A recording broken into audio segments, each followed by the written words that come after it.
Amados, o Senhor me pediu para tratar hoje aqui sobre sexualidade, e o pastor, eu vou ter um certo critério para não ser tão explícito. Amém?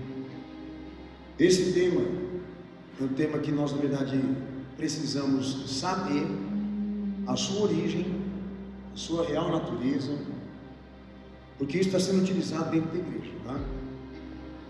Você vai entender os meus objetivos com você hoje aqui, vão ser muito claros, mas eu posso dizer aos amados irmãos que nós vamos tocar muita ferida hoje aqui. Você vai se preparando, mas o mais importante de tudo é nós entendermos e compreendermos, né, qual é a vontade do Senhor Jesus para a igreja e para o fiel, tá?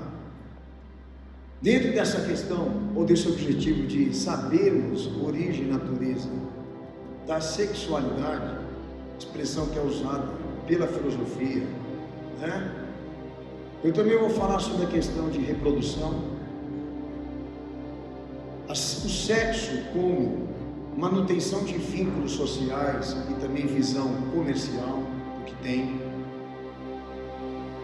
como sinal de orgulho, de virilidade, porque é usado também para isso. Se o cara não tem virilidade, ele deixa de ser ser humano, é o mundo que estamos. Como sinal de evolução de consciência e personalidade potencial humano. A sexualidade também enxerga isso, tá? Eu vou repetir. A sexualidade é um critério, é um sistema de compreensão da vida sexual do indivíduo. Recurso esse que a filosofia usa, e que a igreja também está se utilizando, cujo visa orientar reprodução, manutenção de vínculos sociais e comercial, porque isso aí quem colocou fui eu, e vou te explicar porquê, de existência, tá? Sinal de evolução de consciência e personalidade, porque eles entendem que a prática sexual evolui o ser humano a nível de consciência e personalidade. Estou repetindo. Sinal de sentido religioso, porque cabe a bênção de Deus também para essa área do indivíduo, ou seja, se ele não tiver a prática sexual, ele não está abençoado na visão filosófica, tá? Também no sentido científico de identificação de saúde. Para ter saúde, o indivíduo ser saudável, ele tem que praticar sexo. Então, reprodução, manutenção de vínculos sociais, sinal de orgulho, autoestima, evolução de consciência e personalidade e potencial próprio, sentido religioso também eles acreditam, e o sentido científico que indica que o indivíduo tem saúde na medida em que ele pratica isso, tá? Eu não vou nem perguntar para você se você está de acordo, eu vou pregar e vou deixar claro para você o que está escrito aqui. Eu chamo a atenção para quem está hoje aqui nessa igreja, para você entender que meus propósitos aqui é identificar esse mal que está dentro da igreja hoje, igreja cristã, substituindo o evangelho para tratar de assuntos que não convém igreja ou ministério falar. Não é função, não é vocação, não é chamado, não é ofício. Se o indivíduo quer esclarecimento disso, da maneira como eu coloquei, então que ele procure um profissional, que é isso que ele está querendo. Agora, entrar dentro da igreja e ver a área da sexualidade sendo tratada como causa e pauta do evangelho, aí, meu amigo, o pastor tem que chegar e provar. Mas eu vou tocar nesse assunto também com vocês. Eu queria, meu primeiro ponto aqui de fazer referência, buscar a definição de vida sexual na origem e na raiz do homem que Deus criou.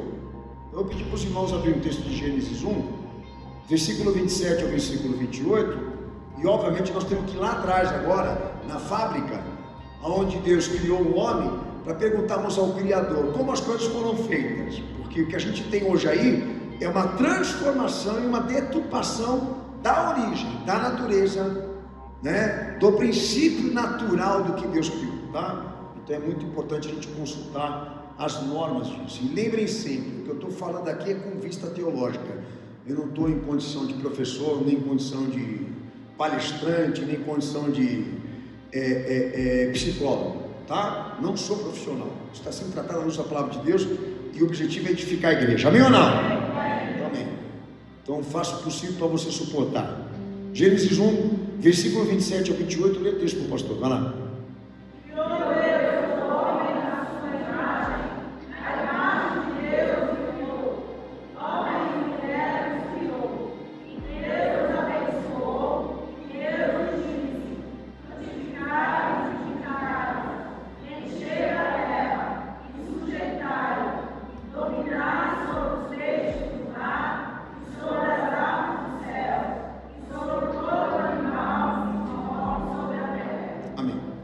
Lembrando que eu vou voltar para Lucas, que a gente leu aqui, tá? Mas eu tenho que construir com você a perspectiva disso. As Escrituras. Gênesis 2, verso 23 ao 24, outro texto que fala sobre isso. Vida sexual. Vai lá, Senhor. Disse Adão: esta é agora osso dos meus ossos e carne da minha carne. Esta será chamada mulher, porquanto o homem foi tomado. Pode ler. Portanto, deixará o homem do seu pai e da sua mãe, e apegar-se-á à sua mulher, e serão ambos uma carne. Então, rapidamente aqui. O homem criado por Deus, ele não foi criado da infância. Ele foi criado em forma adulta. Está muito claro nas Escrituras Sagradas que tanto fisicamente como psicologicamente, Adão já foi criado por Deus adulto, em estado de vigor, em atividade e idade de vigor. Isso não aconteceu posteriormente com a raça humana. Ele é o protótipo disso. Já o fez adulto, programado perfeitamente, tanto na sua área física como psicológica, para exercer as funções que a gente entende que é a vontade divina. Deus criou o homem para servir a Ele em qualquer ramo específico dessa atividade. Isso é uma coisa óbvia. Plenamente desenvolvido, consciente, livre, competente. Isso também está muito em evidência, ou seja, o homem não era um ser vegetativo. E isso que isso que fazia ele diferir das outras criaturas. O fato dele ser a imagem de Deus, a obra mais perfeita que Deus havia criado até o momento. Mas nos textos que os irmãos leram comigo, é onde eu quero chegar, quanto à vida sexual, tanto ele como a mulher que Deus criou, de uma parte dele para ser sua companheira, eram ativos sexualmente, ou seja, eles conheciam sexo, eles tinham esse contato, tá? E Deus se agradava de que eles tivessem essa intimidade, essa relação íntima, okay? E está em destaque e enfatizado que essa unidade de relação entre os dois também procriava. Então, o homem que Deus criou, segundo a sua vontade e o seu conselho, para servir, nessa área, tá, chamada sexo, tinha duas finalidades canônicas, está consagradas pela vontade de Deus, o que ele queria que fosse, tá? Relação conjugal, não íntima, tá? Conjugal, abrange, mas não é o único aspecto, faz parte, mas não é a única coisa. Era para alimentar a relação, unir e nutrir a relação, mas não há enfatização. O sexo não está enfatizado aqui, está enfatizada a relação. Os dois têm que se manter unidos, tá? E a multiplicação, ou seja, eles tinham, não havia uma regra, mas era uma bênção de Deus que eles procriassem. Então a procriação, ou seja, Adão e Eva começaram a ter filhos antes da queda, tá? Fato. Se você não tinha notado isso, leia de novo e faça o exercício mais coerente disso. Agora, quando entra a questão da vida sexual, é isso aqui. É um agregado que tem por objetivo multiplicação e manter a relação conjugal, ou seja, a união entre os dois, numa visão integral, regrada com a bênção de Deus e servindo a Deus, tá? Mas quando se desperta a sexualidade, Tá? Aí Gênesis 3, versos 7 e 10, os irmãos leem para mim. Vai lá. Então foram abertos os olhos de ambos e conheceram que estavam nus, e puseram folhas de figueira e fizeram para si aventais. E ouviram a voz do Senhor Deus, que passeava no jardim pela viração do dia. E esconderam-se Adão e sua mulher na presença do Senhor Deus, entre as árvores do jardim. E chamou o Senhor Deus a Adão e disse: Onde estás? E ele disse: Ouvi a tua voz soar no jardim e temi, porque estava nu e me escondi. Ok. Então, até então, quando o pecado não estava presente no cenário da criação, o homem se relacionava com a mulher e a mulher com o homem sem identificar o quê? Intimidade, mas identificavam relação. Quando o pecado entra nessa área do indivíduo, da mulher, esse cenário é comprometido, o cenário da pureza, da relação. E entra o quê? A vergonha. Como que a vergonha tem que ser interpretada aí? Eles passam a identificar o órgão sexual.